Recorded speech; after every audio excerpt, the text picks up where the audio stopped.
ফোনের ভিত্তিতে বদলে যাচ্ছে অ্যাপ ক্যাবের ভাড়া। অ্যান্ড্রয়েডে ভাড়া কম, কিন্তু আইফোনে বেশি। কেন এই বৈষম্য?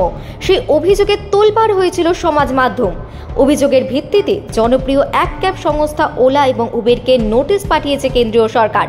দিন কয়েক আগে এক যাত্রী পাশাপাশি দুটি ফোন রেখে ছবি তুলে সোশ্যাল মিডিয়ায় দিয়েছিলেন।